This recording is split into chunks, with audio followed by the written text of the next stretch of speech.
ప్రభువునందు ప్రియ దేవుని బిడ్డలారా, ఈ దినం అపోస్తలుల కార్యముల గ్రంథం సమీక్ష మనం ధ్యానం చేసి మొదటి అధ్యాయానికి వస్తాం. ప్రార్థన చేద్దాం. ఎపిసోడ్ సహకారులు కావాలి, దయచేసి ముందుకు రండి.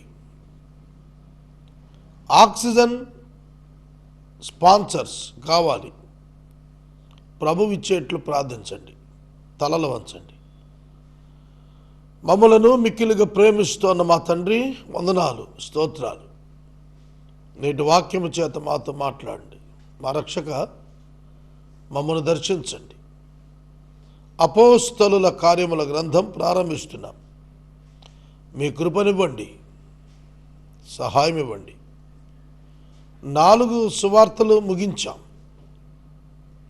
పరిశుద్ధాత్మని కార్యాలు కృమ్మరింపుతో ప్రారంభమవుతున్నాం.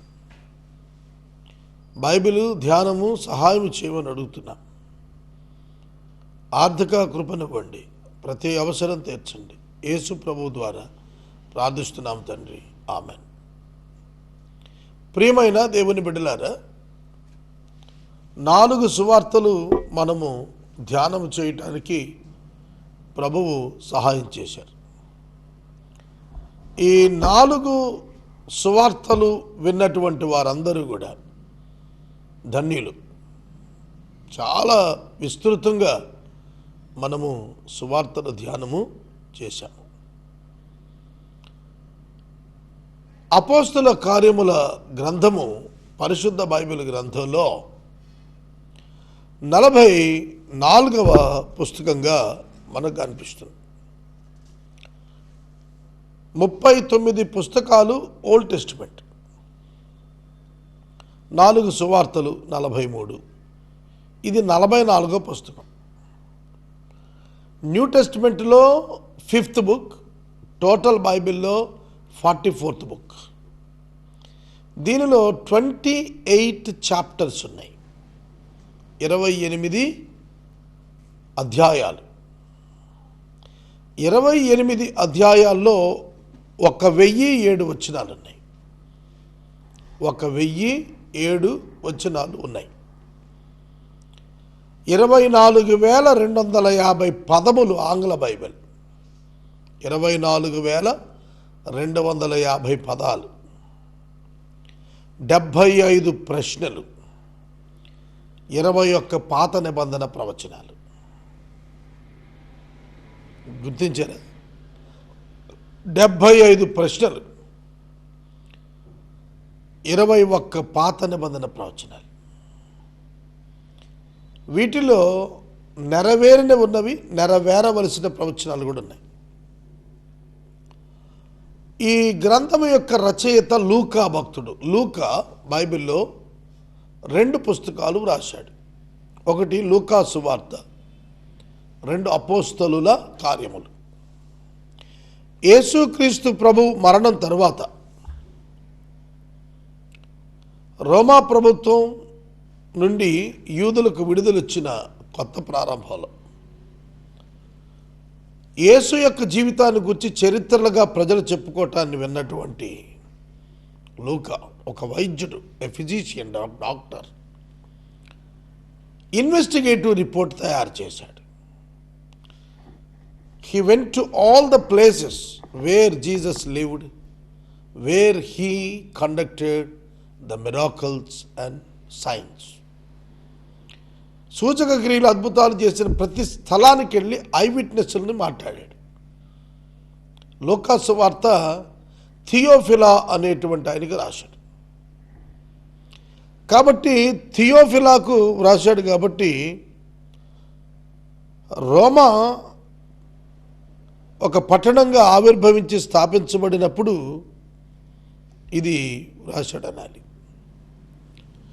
క్రీస్తు శకం 63వ సంవత్సరంలో ఈ అటెంప్ట్ చేశాడని చెబుతారు. లూకా సువార్త ఇన్వెస్టిగేటివ్ రిపోర్ట్, అపోస్తల కార్యములు కూడాను ఇన్వెస్టిగేటివ్ రిపోర్ట్. పోలీస్ అధికారులు ఏ విధంగా అయితే విచారణ జరిగించిన తరువాత ఫైల్ ప్రిపేర్ చేస్తారో అలాగా లూకా భక్తుడు పౌలు గారి మిషనరీ ప్రయాణం మొదటిది, పేతురు గారి పరిచర్యలో కొంత వివరాలు, పరిశుద్ధాత్ముడు మేడగదిలో దిగి వచ్చుట, యేసుక్రీస్తు ప్రభు ఆరోహణమవుతున్న దృశ్యము, అపోస్తులైన పేతురు గారి యొక్క పరిచర్య కొంత భాగంలో కొంత వివరణ, అన్యజనుల యొక్క రక్షణను గూర్చి కొర్నేలు యొక్క వృత్తాంతం, పౌలు గారి యొక్క శ్రమలు, మరణము, కన్వర్షన్, ఆదిమ సంఘం ఏర్పడినప్పుడు అపోస్టల్స్, సెయింట్ పాల్ మరియు ఫస్ట్ లైన్ మిషనరీస్, ఆయా ప్రాంతాల్లో జరిగినటువంటి అద్భుతమైనటువంటి చారిత్రాత్మక సువార్త వివరాలు, సంఘము ఏ విధంగా విస్తరిస్తూ వెళ్ళింది, క్లౌదియా కాలంలో వచ్చిన కరువును గురించినటువంటి వివరాలు, అనేకమైనటువంటివి ఇతడు ఈ యొక్క గ్రంథంలో వ్రాసుకుంటూ వచ్చాడు. 63 AD to 70 AD మధ్యలో ఈ గ్రంథాన్ని రాశాడు.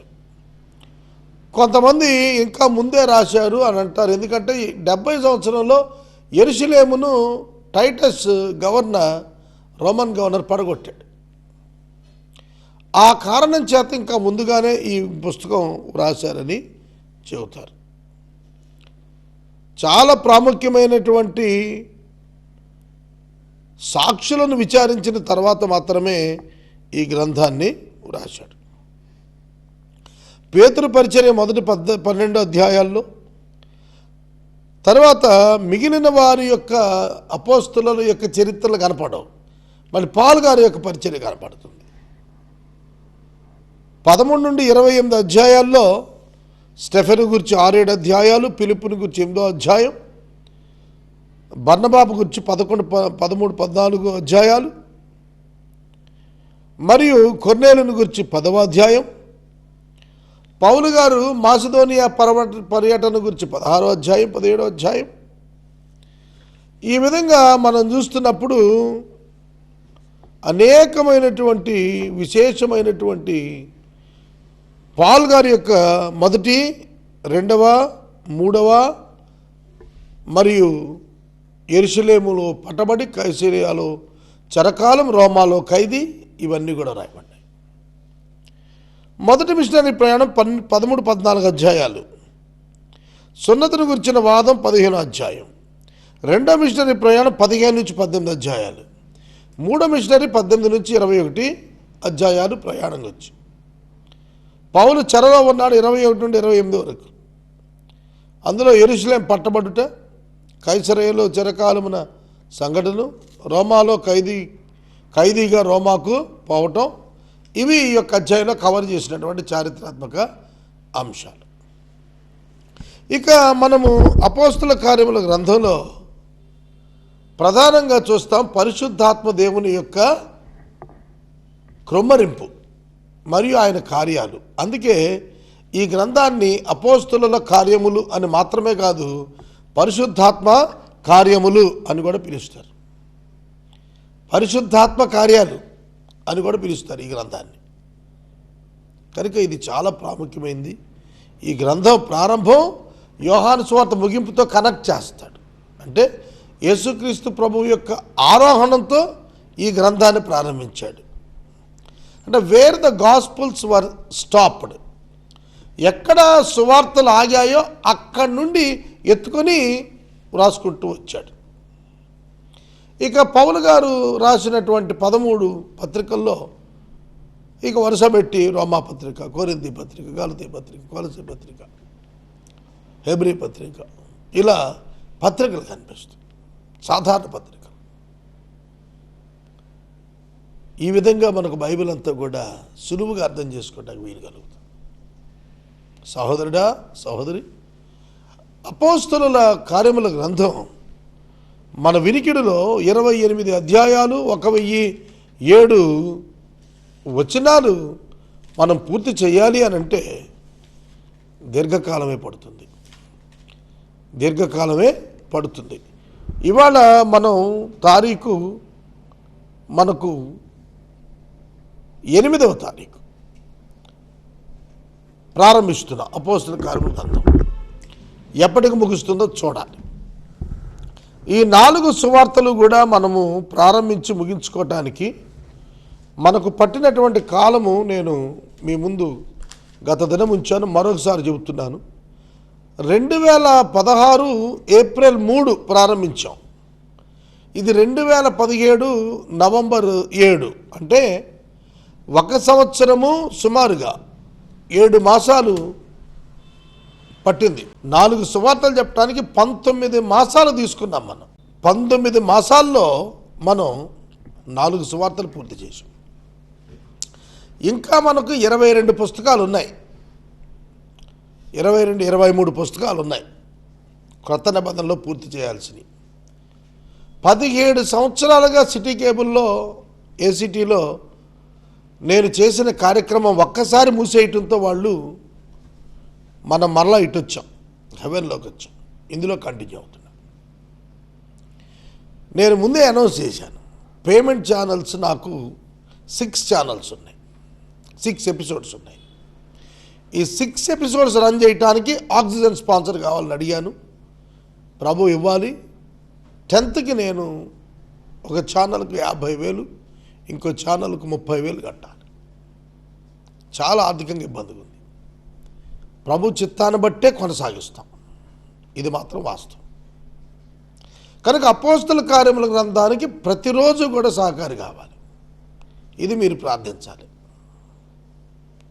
కనుక అపోస్తల కార్యముల గ్రంథం ప్రారంభం గురించి మరోసారి మనం ప్రార్థన చేసుకుని ముందుకెళ్దాం. మమ్మల్ని మిక్కిలుగా ప్రేమిస్తున్న తండ్రి వందనాలు. అపోస్తల కార్యముల గ్రంథం ప్రారంభిస్తుండగా కృపనిమ్మని యేసునామమున అడుగుచున్నాము తండ్రి, ఆమేన్. ప్రియమైన దేవుని బిడ్డలారా, దయచేసి మీ బైబిల్ తెరవండి. ద బుక్ ఆఫ్ యాక్ట్స్, అపోస్తల కార్యముల గ్రంథం, 1వ అధ్యాయం, 1వ వచనం. In the first book, O Theophilus, I have dealt with all that Jesus began to do and teach. O Theophila, యేసు తాను ఏర్పరచుకుని అపోస్తలకు పరిశుద్ధాత్మ ద్వారా ఆజ్ఞాపించిన తరువాత ఆయన పరమునకు చేర్చుకొనబడిన దినము వరకు ఆయన చేయుటకును బోధించుటకును ఆరంభించిన వాటన్నింటిని గురించి నా మొదటి గ్రంథమున రచించి తిని. Beautiful book. ఓ థియోఫిలా, యేసు తాను ఏర్పరచుకొనిన అపోస్తలులకు పరిశుద్ధాత్మ ద్వారా ఆజ్ఞాపించిన తరువాత ఆయన పరలోకానికి చేర్చుకున్న దినం వరకు ఆయన చేయుటకును బోధించుటకును ఆరంభించిన వాటన్నిటిని గురించి లూకా సువార్త యందు రచించి తిని, నా మొదటి గ్రంథం మీద రచించి తిని. In the first book, O Theophilus, I have dealt with all that Jesus began to do and teach until the day when he was taken up, after he had given commandments through the Holy Spirit to the apostles whom he had chosen. He presented himself alive to them after his suffering by many proofs appearing to them during 40 days and speaking about the kingdom of God. ఆయన శ్రమపడి మృతి నొంది తిరిగి లేచిన తరువాత 40 దినములు వారికి కనపడ్డాడు. 11 పర్యాయాలు కనపడ్డాడు. ఆయన తదుపరి పరలోక రాజ్యమునకు చేర్చుకొనబడ్డాడు. 40 రోజులు 11 పర్యాయాలు తన శిష్యులకు కనబడిన మీదట మాత్రమే ఆయన పరలోకానికి చేర్చుకొనబడ్డాడు. దేవుని రాజ్య విషయాలను గూర్చి బోధించాడు. ప్రమాణములు అనేకం వారికి తాను సజీవునిగా చూపించుకున్నాడు. ఒకసారి ఆలోచించి, ఇక్కడ తనను తాను సజీవునిగా కనపరుచుకొనెను అనేది వెరీ కీ పాయింట్. మృతులలో నుండి ఆయన సజీవుడిగా లేచాడు అనేటువంటి సత్యాన్ని లూకా ధృవీకరించి థియోఫిలాకు రాస్తున్నాడు. యేసు ఏర్పరచుకొనినటువంటి అపోస్తలులకు యేసు పరిశుద్ధాత్మ ద్వారా బోధ ఆజ్ఞ ఇచ్చాడని రాశాడు. Holy Spirit, the God, is present even in the Gospels. With Jesus togetherly, he commanded the disciples. యేసుక్రీస్తుతో కూడా కలిసి పరిశుద్ధాత్మ దేవుడు యేసు శిష్యులకు దేవుని యొక్క ఆజ్ఞలను గుర్చినటువంటి బోధ స్వయాన నేర్పించాడు. ఇది వాస్తవమని తెలియజేస్తున్నాడు. ఇది వాస్తవమని లూకా తెలియజేస్తున్నాడు. తన మొదటి గ్రంథము యొక్క ప్రాశస్త్యత తెలియజేసి రెండవ గ్రంథం వివరణ ఇస్తున్నాడు. అప్పటికే లూకా సువార్త వచ్చేసింది, ప్రింట్ ఆయన రాసేసింది. అది తీసుకొచ్చి చదివారు అందరూ కూడా. It's nothing but investigative report. విచారణ పూర్తయిన తర్వాత విచారణాధికారి ఏ విధంగా అయితే రిపోర్ట్ సబ్మిట్ చేస్తాడో కోర్టుకి, థియోఫిలాకు లూకా తెలియజేస్తున్నాడు.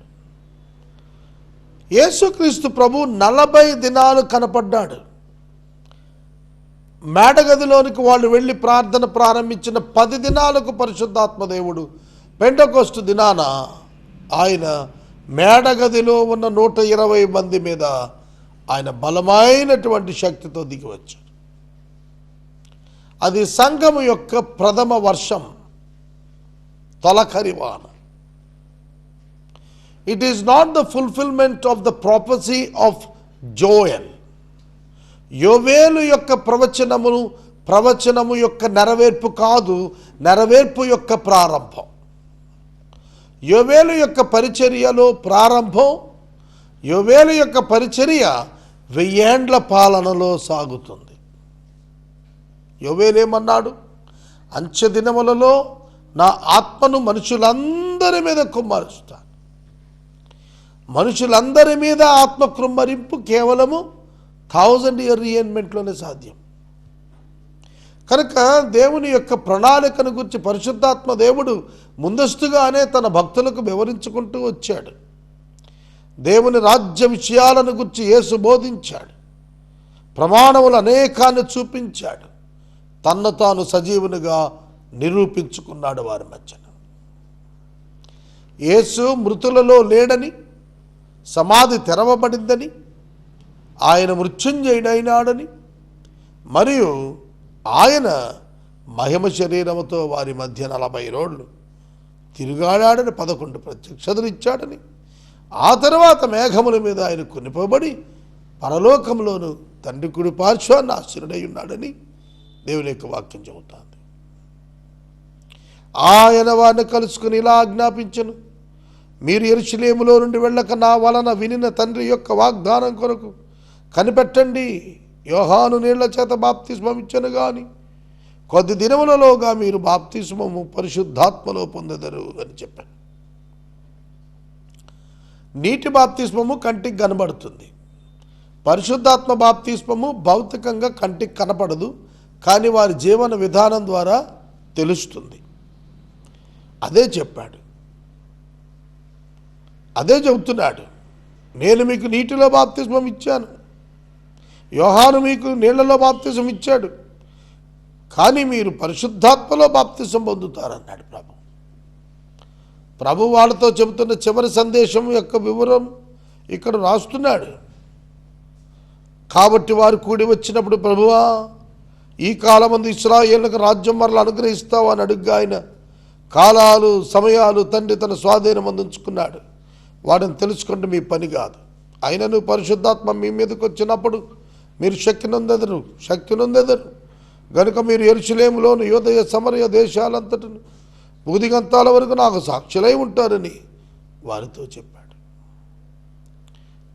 యేసుక్రీస్తు ప్రభువారు ఆయన యొక్క శిష్యులతో మాట్లాడుతున్నప్పుడు కాలాలు సమయములు తండ్రి తన స్వాధీనాన్ని ఉంచుకున్నాడని తెలియపరిచాడు. కాలములు సమయములు తండ్రి స్వాధీనం. గుర్తెరగండి ఈ సత్యాన్ని. తండ్రి స్వాధీనమున ఉన్నవి కాలములు సమయములు. నా జీవితం, మీ జీవితం, మన జీవితం, లోకములో ఉన్న ప్రతి నరుని జీవితం క్రీస్తు యొక్క చేతిలో ఉన్నది, దేవుని యొక్క హస్తములో ఉన్నది. It's in the hand of God. దేవుని చేతిలో ఉంది. ఇది ఎంత గొప్ప ఆదరణ, ఎంత గొప్ప ఆదరణ. నా జీవితం ఆయన చేతుల్లో భద్రంగా ఉంది. కాబట్టి వారు కూడి వచ్చినప్పుడు, ప్రభువా ఈ కాలమందు ఇశ్రాయేలునకు రాజ్యం వరలు అనుగ్రహిస్తావా అని అడిగితే, పరిశుద్ధాత్మ మీ మీదకి వచ్చినప్పుడు శక్తి నందుతారు, యెరూషలేములో నాకు సాక్షులై ఉంటారు అని చెప్పి వారు చూస్తూ ఉండగా ఆయన ఆరోహణమయ్యాడు. అప్పుడు వారి కళ్ళు కనపడకుండా ఒక మేఘం ఆయన్ని తీసుకుని వెళ్ళిపోయి. యేసు పరలోకమునకు ఆరోహణుడైనటువంటి ఎసెన్షియల్ ఆరోహణమైనటువంటి దృశ్యము అక్కడున్న వారందరూ కూడా చూచి దేవుని మహింపరిచారు. మృతులలో నుండి లెగటమే గొప్ప, 11 మార్లు కనబడటం మరీ గొప్ప. ఆ తరువాత వారి కనుల ఎదుట ఆకాశ మండలం మీదకు, మేఘం మీద కొనిపోబట్టం మరింత మహోన్నత దృశ్యం. కనుక యేసుక్రీస్తు ప్రభువారు ఆకాశమునకు ఆరోహణుడగుట స్పష్టంగా అక్కడున్న ప్రజలు చూశారు. అందుకే వారు క్రీస్తు కొరకు మరణించడానికి కూడా, వాళ్ళ ప్రాణాలు ఇవ్వటానికి కూడా ఆదిమ సంఘంలో ప్రజలు ముందుకు వచ్చారు. They experienced God Jesus. క్రీస్తు యొక్క నామమునందరి విశ్వాసం చేత వారు సత్యాన్ని, నీతిని, న్యాయాన్ని తెలుసుకోగలిగారు. తర్వాత మనకు పరిశుద్ధాత్మ మీ మీదకి వచ్చినప్పుడు శక్తి పొందుతారు అని చెప్పాడు. ఇది చాలా మోస్ట్ కాంట్రవర్సీ. మనం నమ్మేదేమంటే బైబిల్ నుండి from inside to out side, లోపల నుండి పరిశుద్ధాత్ముడు వెలుపటికి ప్రభావాన్ని పంపుతాడు. కొందరు బయట నుండి లోపలకు, వెలుపట నుండి లోపలకు ప్రభావాన్ని ఇస్తాడు. అది ఓల్డ్ టెస్టిమెంట్లో వెలుపట నుండి లోపటకు, న్యూ టెస్టిమెంట్లో లోపట నుండి వెలుపటకు. From inside to outside the holy spirit God will dwell in us. మనలో పరిశుద్ధాత్మ దేవుడు నివాసం ఉంటాడు. మనలో పరిశుద్ధాత్మ దేవుడు నివాసం ఉంటాడు. ఇది కదా దేవుని వాక్యం చెబుతోంది. యేసు వారితో మాట్లాడుతూనే ఆరోహణమయ్యాడు. మేఘం ఆయన తీసుకుని వెళ్ళింది. ఆకాశం వైపు తేరి చూస్తున్నారు శిష్యులు. తెల్లని వస్త్రాలు ధరించుకున్న వారు వచ్చి అంటున్నారు, గలిలయ మనుషులారా, మీరెందుకు ఆకాశం వైపు చూస్తున్నారు? మీ యొద్ద నుండి పరలోకమునకు చేర్చుకోబడిన ఈ యేసు ఏ రీతిగా పరలోకమునకు వెళ్ళుట మీరు చూచారో అలాగే ఆయన తిరిగి వచ్చినని వారితో చెప్పాను. ఎంత ప్రేమ దేవునికి, ఎంత ప్రేమ! తరువాత ఏం జరుగుతుందో కూడా ఆయన ముందస్తుగానే వాళ్ళకు తెలియపరిచాడు. అదేమిటట, ఏ విధంగా మీ కనుల ఎదుట యేసు పరలోకానికి చేర్చుకోబడ్డారో అలాగే మనుషులైన మీ ఎదుట, అలాగే యెరూషలేము వాసులైన మీ ఎదుట అదే యేసు ఆకాశ మధ్యమమునకు వచ్చిన ఆయన ఈ లోకంలో అడుగు పెడతాడని చెప్పాడు. 1000 ఏళ్ళు యెరూషలేమును ముఖ్య పట్టణముగా చేసుకొని ఏలబోతున్నాడని చెప్పాడు. అప్పుడు వారు ఒలీవల వనమడబడిన కొండ నుండి యెరూషలేమునకు తిరిగి వెళ్ళారు. ఆ కొండ యెరూషలేమునకు విశ్రాంతి దినమున నడవ దగనంత సమీపాన ఉన్నది. వారు పట్టణంలో ప్రవేశించి తమ బస చేయుచుండిన మేడగదిలోనికి ఎక్కిపోయి, వారెవరనగా పేతురు, యోహాను, యాకోబు, ఆంద్రే, ఫిలిప్పు, తోమా, బర్తొలొమై, మత్తయి, ఆల్ఫై కుమారుడు యాకోబు, జెలోతనబడిన సీమోను, యాకోబు కుమారుడు యూదా అనేవాళ్ళు. వీరందరూ కూడాను, ఆ స్త్రీలు, యేసు తల్లి మరియా, ఆ సహోదరులందరూ ఏక మనసుతో ఎడతెగక ప్రార్థన చేస్తున్నారు. 1 దినం 2 దినాలు కాదు, 10 దినాలు ప్రార్థించినప్పుడు పరిశుద్ధాత్మ దేవుడు వారి మీద కుమ్మరించబడ్డాడు. ఆ సాయంకాలం ఇంచుమించు 120 మంది సహోదరులు కూడి ఉండగా పేతురు వారి మధ్య నిలిచి, సహోదరులారా, యేసుని పట్టుకున్న వారిలో త్రోవ చూపిన యూదాను గురించి పరిశుద్ధాత్ముడు పూర్వము దావీదు ద్వారా పలికిన లేఖనము నెరవేరవలసి ఉండేది కనుక అతడు మనలో ఒకడిలో ఎంచబడిన వాడై ఈ పరిచర్యలో పాలు పొందాడు. యోధాద్రోహం వల్ల సంపాదించిన రోకల్నిచ్చి పొలం కొన్నారు. అతడు తల్ల కిందలుగా పడవేయబడి నడిమికి బద్దలైనందున అతని పేగులన్నీ బయటికి వచ్చాను. ఈ సంగతి యెరూషలేములో కాపురం వారందరికీ తెలియవచ్చును. కనుక వారి భాషల్లో ఆ పొలము అకెల్ధమా అనబడినందున దానికి రక్తభూమి అని పేరు పెట్టబడను. నేను రేపు మరలా 15వ వచనం నుండి వాక్యాన్ని ధ్యానిస్తాను. ప్రార్థన చేద్దాం. మమ్మల్ని మిక్కిలిగా ప్రేమిస్తున్న తండ్రి వందనాలు. వాక్యం విన్న బిడ్డలను దీవించము. యేసునామమున నడుచున్నాము. ఆమేన్. తండ్రి దేవుని ప్రేమ, కుమారుడిని యేసయ్య కృప, పరిశుద్ధాత్మని అన్యోన్య సహవాసం సదా మనకు తోడైండును గాక. ఆమేన్.